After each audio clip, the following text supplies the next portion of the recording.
This is a book that I wrote. I wrote a series of very small books, and this one is called The Memory Box, and it's a story about passing memories on down through the generations in your family and how they mold and shape what we are and our history. So when I wrote the book, I didn't know that I would ever be speaking about anything. but I tend to, here I am. I tend to speak. I've written a lot of books, and I tend to talk a lot. Excuse me. I just want you to think about this. I'm going to start with this picture, and I think you can probably all see it pretty well. I'm going to. If you can come up if you want later, but if you can see, there's a lovely young woman here in the corner, and then there's 5 very, I think, pretty handsome young men. And this is the only picture, excuse me, that I have. Just a minute, I'm going to do this. It's the only picture that we have, our whole family has, of my grandmother, Mary Shanley, Mary Torpy Shanley, when she was young. And and it was framed, and I know that the 5 young men in there are her brothers, but I don't know their names. I don't know anything about them, very little about them. But my grandmother, she was the only girl, and she lived with us. I was born in 1943. My father had already purchased the land and built a house for he and his mother before they got married in 1941. And so when I came along, it was my grandmother, my mother, my father, and me. And my grandmother had one of the 2 bedrooms upstairs just in Webster City, just a little frame house. And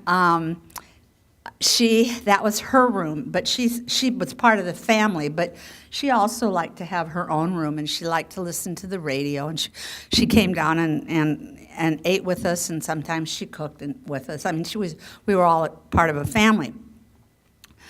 Well, my grandmother died when I was 11 in 1954, and when she died, I didn't realize at the time, but we lived in this small house, and I never once, in all 11 years not all 11 years, the 11 years that I was there before she died, I never asked her one single question about where she was from or what her life was like before I came along, and we never talked about it. It wasn't a secret.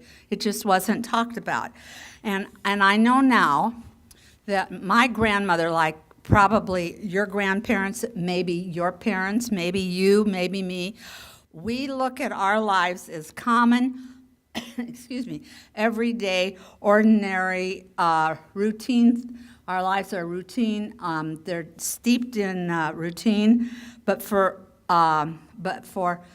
us here in this room, if we turn around in our minds and look back at our parents or our grandparents and what their lives were like when they were young, we would find their lives to be fascinating.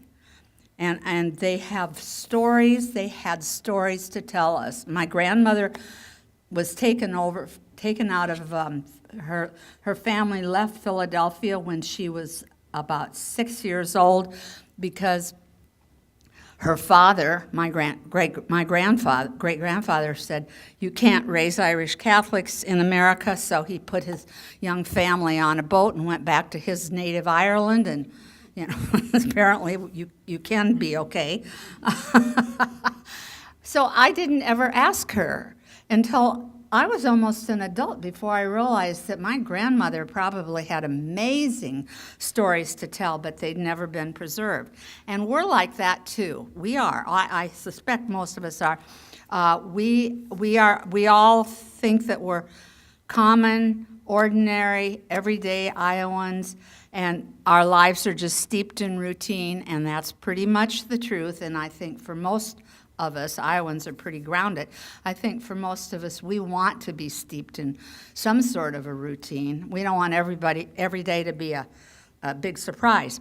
But so we don't see necessarily in ourselves, in our lives, in our families' lives, these rich experiences that we have any more than my grandmother had those rich experiences, and she didn't know it, and my mother and father didn't know it, and I know now that I have rich experiences, but I'm not different from them, and you aren't. You're the same thing. We all have these rich experiences that should be shared.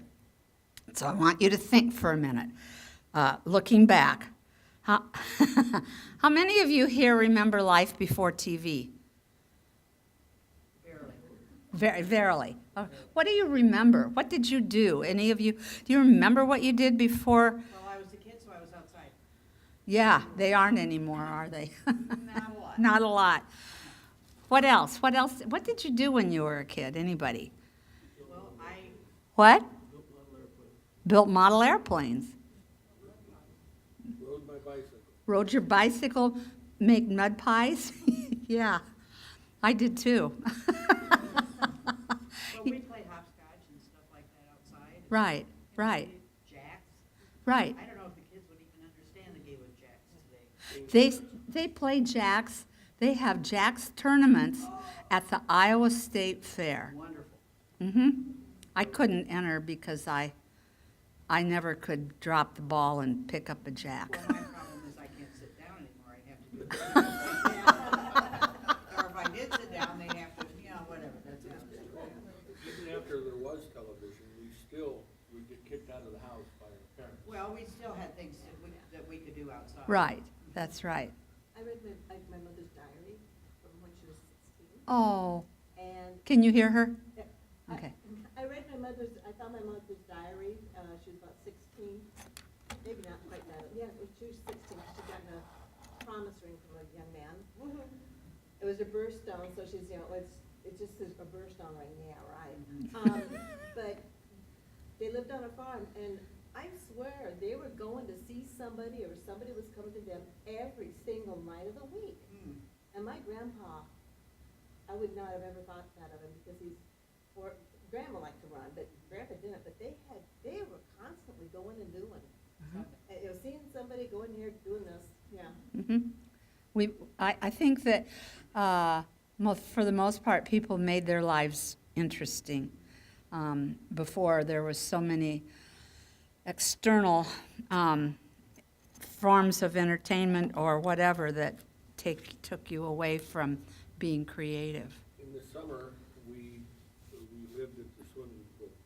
Mm-hmm. We had a Legion Memorial swimming pool. This is in Marion, Iowa, very, very big pool. And you could go for lessons in the morning and then stay. You didn't have to pay an entrance fee again if you come for lessons. And the place was big enough that people staying after didn't interfere with continuing lessons. Yeah. Till 9 p.m. And we could stay until 9 at night. The place didn't shut down. We could buy food there, bring our own. Mom would come after work and she would bring us dinner, which she would pass over the fence. Because she'd have to pay to get in. Yeah. My mom did the same thing.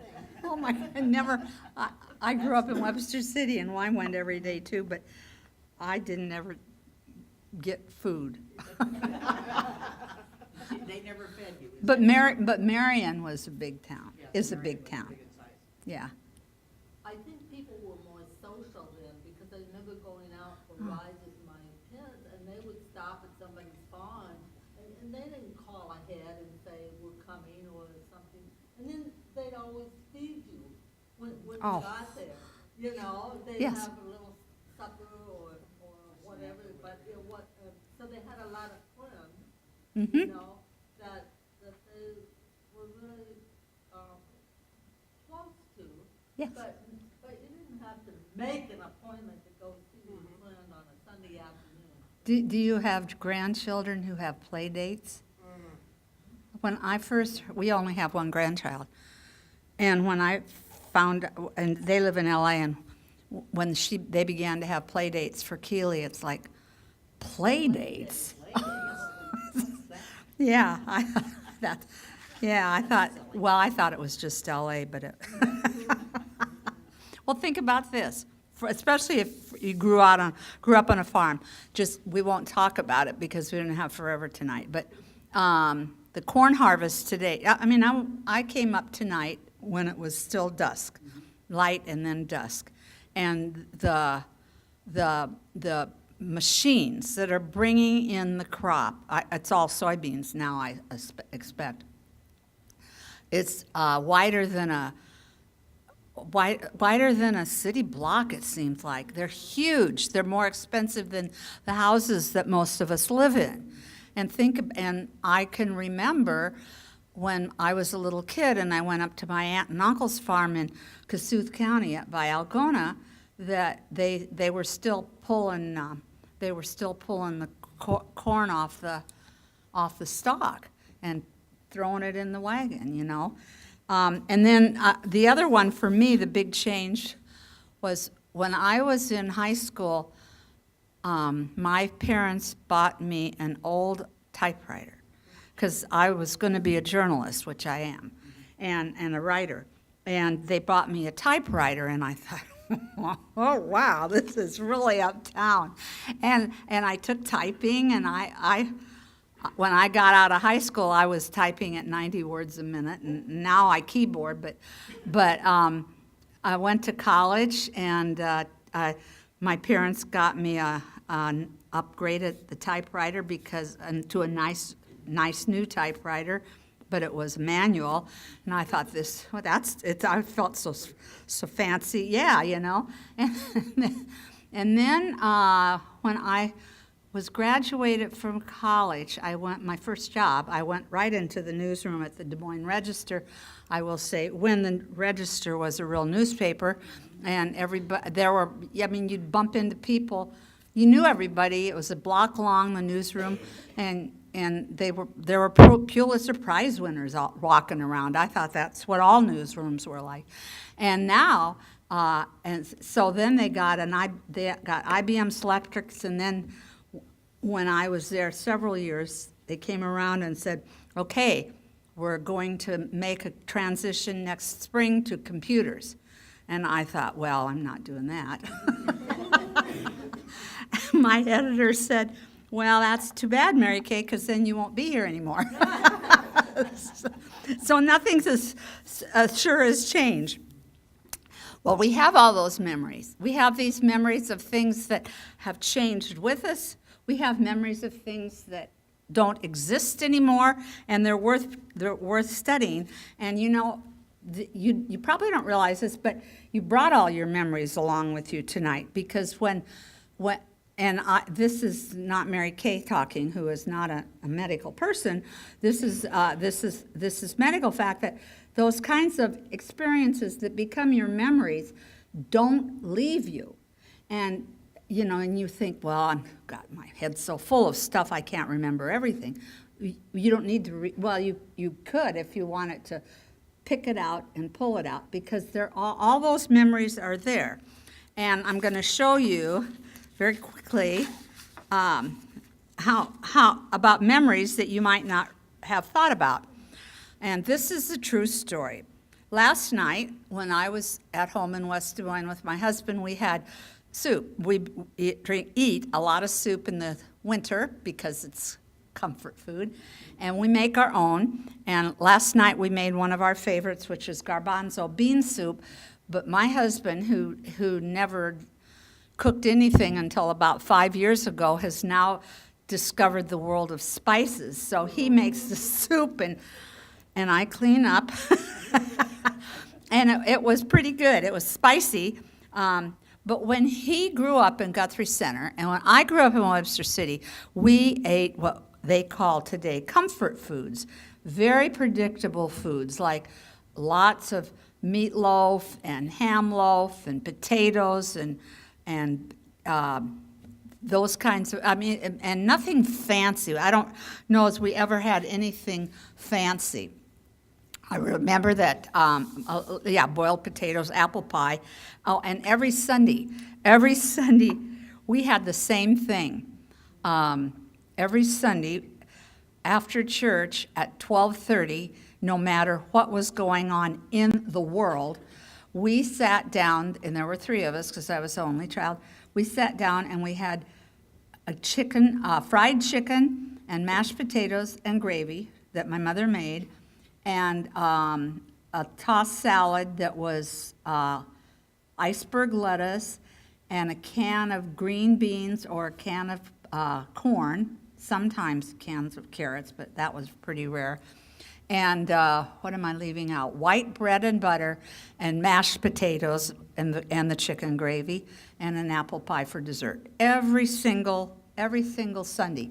I never thought about it in all those years that I was at home, but I didn't think about it until this book came along, and I was, if you're going to write about your memories, you probably have to spend time with them. And I realized that I cared about those memories. They were so much a part of the DNA of me, and I think you all have that too. I will tell you this: the one memory that I have a story about is at Christmas Eve, and we always had supper early, and then went to Christmas Eve service. And we always had, what do you think we had? Bingo. We always had oyster stew. Well, there were the three of us. So my mom would put a bowl of oyster stew for my dad, a bowl of oyster stew for my mom and for me. And then we would sit down. And then I would take my spoon, and I would take very carefully, one by one, all the oysters out of my bowl and put them in my dad's bowl because I really hate oysters. And so I would think, Christmas Eve, that's the night that I had, that I had milk and butter for. So, well, the thing is that these stories become very precious memories because they are what we are. And at the time, like when I was eating the butter and the milk in the oysters were in, I didn't know it was special. But most of the memories that you have in your memory bank begin as small, insignificant, everyday events. And we don't really think about them. We have exceptions, and you can look at these right away. The birth of a child in the family, somebody leaving after high school, somebody going away to college, somebody getting married, somebody having, your family, maybe a very special trip, something like that. All of that, you'll never forget those things, and you probably have the photos to go with them. But most of our memories are small and insignificant, but they are, and they are everyday events. And I probably wouldn't have known that if my publisher at the time hadn't asked me to write a book about family memories. And I thought, family memories. Well, she said, I don't want it to be a big book because this was one of a series. And I said, well, let me think. And I don't know if any of you writes books, but if you do, or magazine articles or anything like that, if you do, you have to think a lot before you commit to do something like that because it doesn't just pop out. And so I did a lot of reflection. And it was in that period of reflection when I began to, for the first time, and I was at least in my 40s by then, it was the first time I really began to put my past into perspective. I stopped long enough to think, well, yeah, the memories I have are pretty important to me. And so I went to my publisher, whom Mary Foley knows, because they published our first books, and not Mary, but her friends, And I wrote the memory box, and I knew I could write it because I had to wait to know, because that's how writers are. You have to wait to know. I knew I could write it because one of the things that was of profound importance to me was the day my mother, who was a widow and 81 at the time in Webster City, we had to move her out of the house into an apartment in Des Moines because she could no longer take care of herself alone. And that's what put my memories and my past into perspective, and it was pretty profound. I'm just going to read the first couple pages of this. Even though I wrote it, I still need to the glasses. It was autumn, and the last time we would drive up to the house. The movers would arrive later in the day to take my mother's furniture to her new apartment in the city. Away from the home she'd known for 40 years, almost half of her life, a home with stairs she was now too tired to climb, rooms too numerous for only one person, a yard too big to enjoy, and flowers too overgrown to tend. Away from the home where I'd grown up, a home with dormer windows across from my bed, and a basement where I could play with dolls for hours on end. Away from a lawn on which I could still stand barefooted and feel my roots reaching deep into the foundations of my life. Away from the home my daughter, had visited each summer, a haven of simple rituals, walking to the library, riding to the cemetery with her grandma to water the geraniums, eating pizza at Leon's, sitting on the green bench by the garage, listening to the evening and sharing secrets. I didn't want the movers to come. I didn't want the movers to come. Does that sound familiar? It does, doesn't it? Because that is the stuff of which our memories are made, okay? We put down roots, and then we grow, and we flower and blossom, and we bear fruit, and then it's about letting go. It's about having to let go. And we move on, and we leave behind, and we look forward, and we look back, and ultimately that we say goodbye. Each person in this room could have written the memory box. Each of us, not just people who write for a living, because each of us moves on and leaves behind. Each of us looks forward and looks back just a little bit every day, and no matter what our ages, our lives are still works in progress. Okay? We are constantly, think about this, we are constantly chipping away, discarding the old, putting on the new, rearranging what's left over, and the one constant companion that we have in all of this that's going on all of the time is our memories. And I did a little research when I was going to write this book, and we all have common memories, and what I found in the research is that they are shaped primarily, to a degree at least, by the generation in which we grew up. And I'm going to show you how that goes from here. I put 4 different time periods. The one before I was born was Pearl Harbor.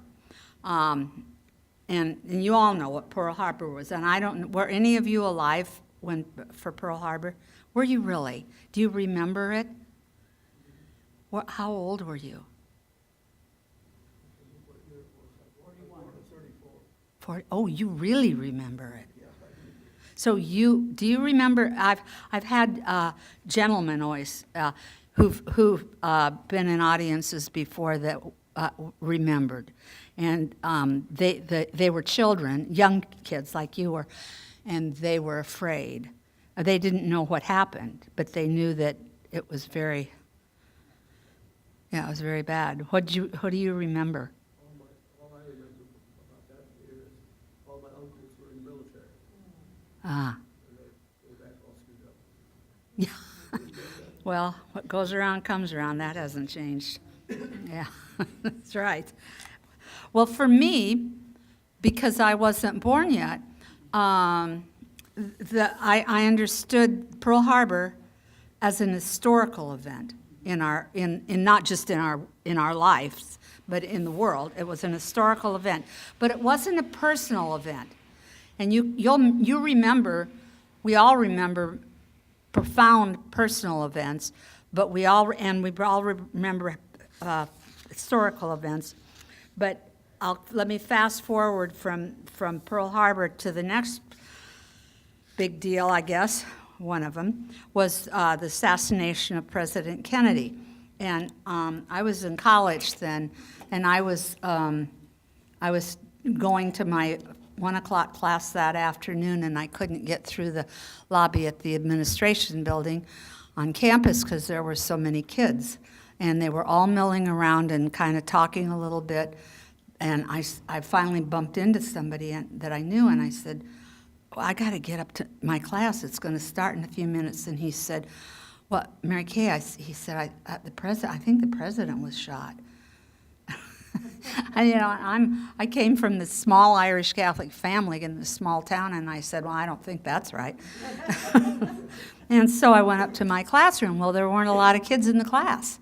And the professor, who's a Jesuit, they're never late, and he was late. And he came in, shut the door. We had the class, and at 10 to 2, I thought, well, I'll just go down. I'll hurry out of class at 10 to 2, and I'll go downstairs in the rotunda where you come in, and there's a teletype, and I'll read what's going on.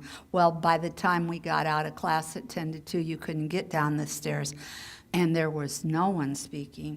And there was one kid, I didn't know him. I could see him over the banister, and he was reading that Kennedy had just died. And that's when you personalize the memory, when it isn't about somebody that you know and love in your family or your greater, family. But that was a personal memory. But you know what? For our kids, that was an historical event because they weren't there. They weren't there. So I'll give you one more. Let's fast forward to 9/11, which we all know well. And we had one daughter living in San Francisco, a son in D.C., and they were quarantined early in the morning over by Georgetown. They couldn't even leave. And then our youngest daughter was living in Brooklyn, and she was going to her first day of work in southern Manhattan, and this is kind of a funny story now, sort of. And she was pretty excited about this first job in New York, and I'm upstairs, and it's after 8, and I'm already at work in my office, and my husband's gone off to work, and the phone rang, and it was our son in D.C., and he said, Mom, you got to tell Amy not to go on that bus over the Brooklyn Bridge. You got to tell her not to go to work. And I said, what? And he said, you got to tell her she cannot go to work today. She cannot go. And I said, he is a rocket scientist. He's with NASA. He's very definitive. He was making notes. He wasn't a rocket scientist yet, but he was that kind of person. And he said, I said, Jason, stop. You're not making any sense. And he said, call Amy. And I'm thinking, well, okay.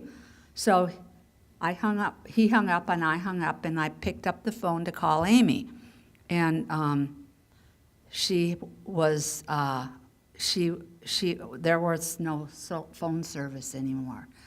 Oh no, she picked up the phone. I'm sorry. She was already off the train. She was in the southern part of near the Twin Towers, and she called me, and she said, Mom, I don't know what's going on. She said, everybody, I'm trying to get down to the bottom of the island, and everybody's going north, and they're walking really fast, and I'm listening to her, and she said, there was some noise, and then she said, someone tried to just give me their baby, and and this is all recorded. And then she said, I don't know what happened, but I'm running. I'm going to turn around now and run with them because there's no one going south anymore. And I'll call you later. Well, later was 13 hours later. And she was fine. And so, of course, when she called 13 hours later, your first thought is, my God, our daughter is alive. And then the second thought is, how many people died today? And that's very personal. And whenever you personalize any memory that's anything like that, it becomes part of your past. It seems like it could change your DNA. I don't know. It's a very powerful thing that plays a role in your life for the rest of your life. And I was giving this speech, this little talk up in St. Cloud, Minnesota, after this book first came out quite a while ago.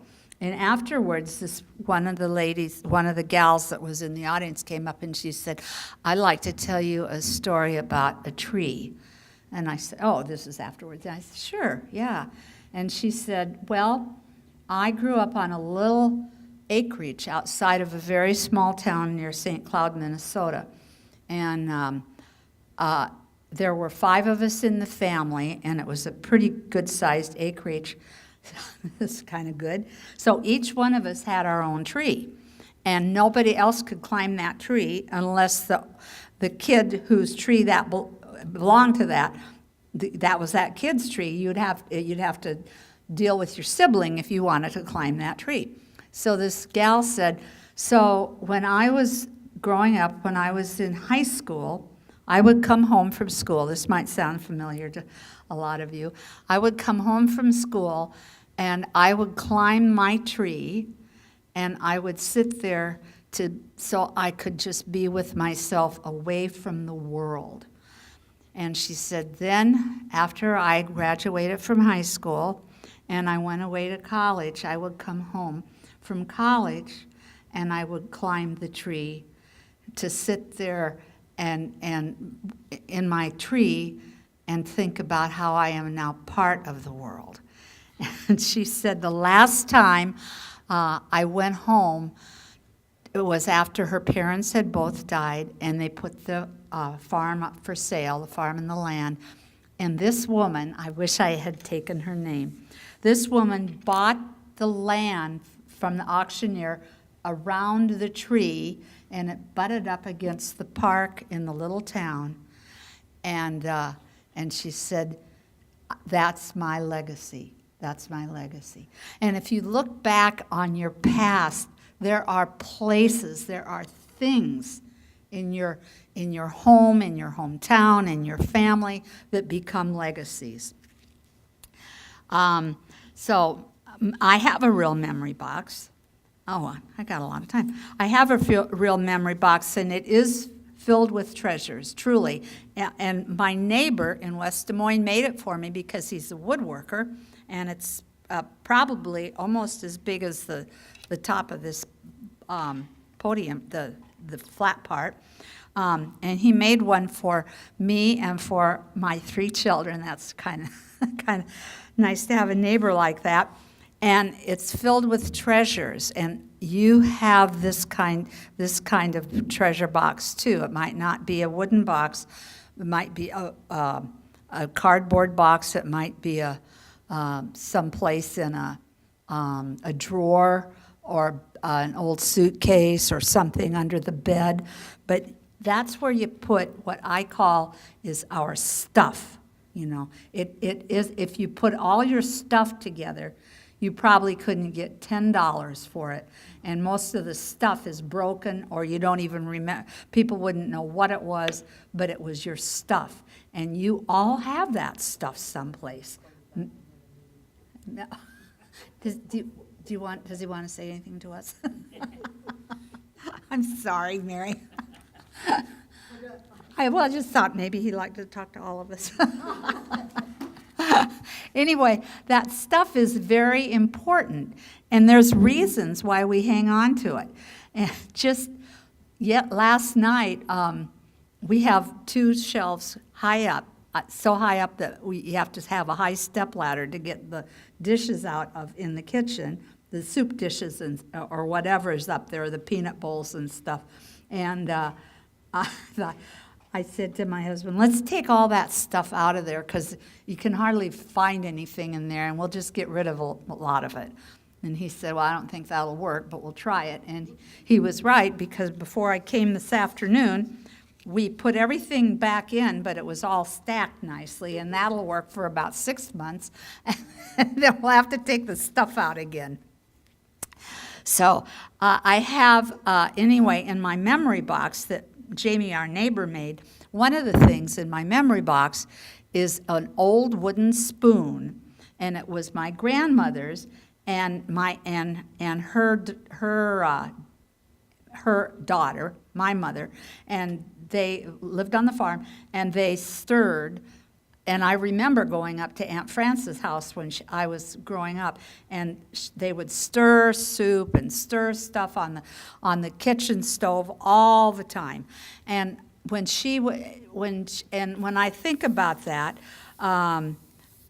when I open that memory box, there's that wooden spoon, and that reminds me, for instance, that reminds me of when we were when I'd go up to the farm, and it's on it's not gravel anymore, but it's near Algona, but it was a gravel road. And when I was a little girl, I got to go up there every summer for a week. They'd take me up on a Sunday, 60 miles from Webster City, bring me home on a Friday, or come back on a Friday and bring me back to Webster City. And what I remember about those trips, about those times on the farm, was that when I was really young, I would just be so, I would be so sad when I was, well, first of all, the first summer I was there, Aunt Frances said, I want you to help Kathy pick up the eggs in the hen house. And I said, no, I don't think you do. But she did.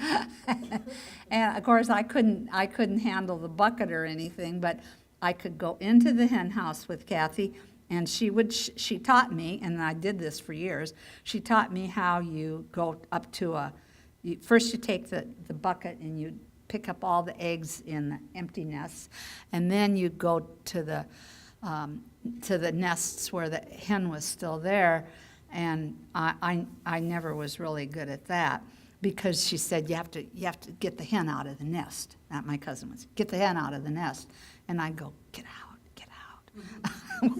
That didn't work, and kind of for some of those hens, I just never did tell my aunt that I left them to be. I thought maybe she could just raise those babies. Okay, and I remember when we would be in the kitchen of a big square kitchen in a big square farmhouse, and we'd be cooking it in the evening, and Aunt Frances would tell us stories about when she was a little girl, and it's like, how is this that we get to do this? And then when it was nighttime, I slept in the spare room. You've heard that, the spare room, and then in the spare room, because there was no air conditioning, all the windows were open, I could hear the hum of the telephone lines out by the gravel road, and I could go through Livermore and then down to Renwick and then around down into eventually Eagle Grove, and then through Highview, and finally you came into Webster City and you turned right onto Wilson Avenue, and pretty soon you were home, and then you could go to sleep.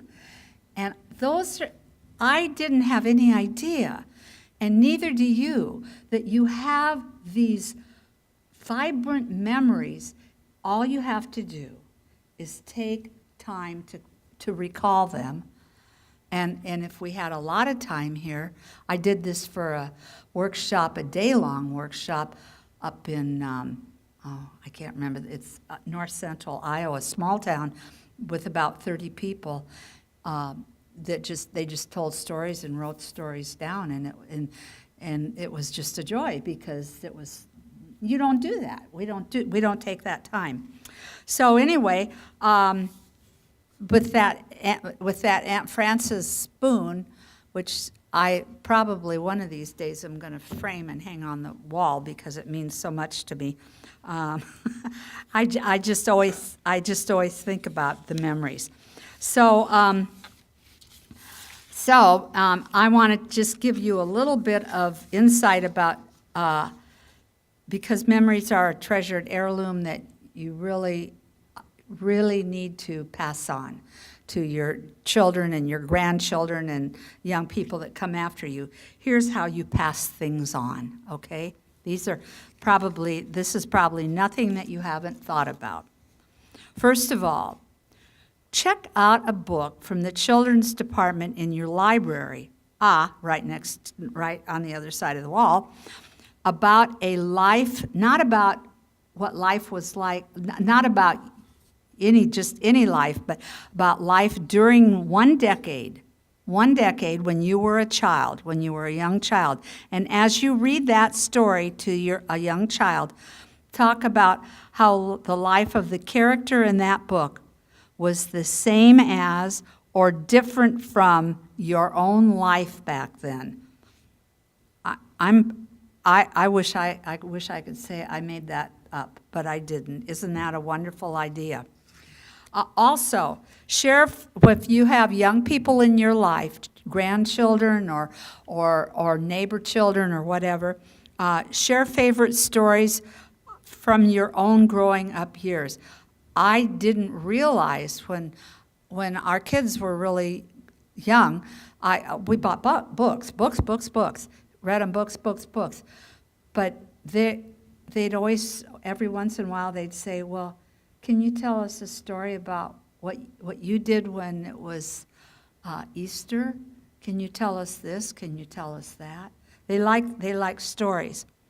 Third, write letters. How many of you still write letters? Come on, other people, come on. You know what? When I went away to college, my mother wrote a letter to me every week for all 4 years of college. And in the summers after freshman year, when I wasn't home anymore, she wrote those letters.